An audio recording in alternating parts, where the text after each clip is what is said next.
This happened to me recently. A guy with a face tattoo spat on my car. Yeah. And when a guy with a face tattoo spits on your car, well, I mean, that's just something he gets to do.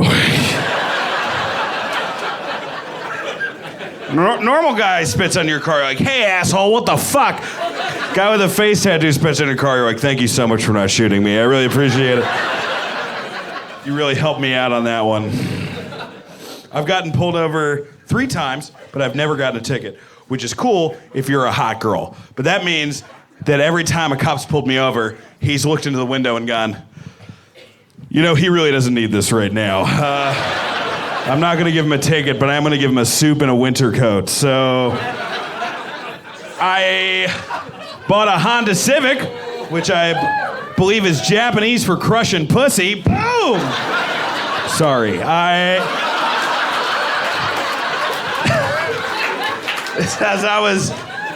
I'm not really an observant guy.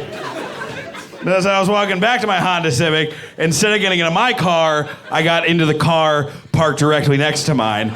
And I realized this because when I looked in the back seat, there was a high school couple smoking weed. And they were terrified. It was like the beginning of Harry and the Hendersons. They looked at me and were like, ah! And I'm like, whoa! I mean, an animal noise. Not even a real person noise. And they go, who are you? And I go, it's not my car, which didn't make anyone feel better. That's up there with like, how do I operate this knife? And they're like, what? I'm like, it's not my car. And then the switch flipped and they're like, oh, he's more afraid of us than we are of him. And I'm like, thanks for understanding, hashtag blessed, hashtag every day's a journey. But I understand why they were freaked out because I look like something that magically appears to you when you're high, you know? And you don't know whether we're gonna murder everyone or grant everyone wishes. You're not really sure how that one's gonna end. I like country music, but sometimes country music gets you to sing along with shit you're morally opposed to. We're like, woke up this morning feeling fine. You're like, all right, gonna climb me a mountain. You're like, nice. As long as those blacks use a different water fountain. You're like, what the fuck was that shit?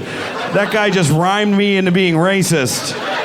And then every other country song is the guy singing about what happened to him at the present time that he wrote that song. He's like, woke up this morning, put on my shoes, put on my pants, which is hard because my shoes are already on.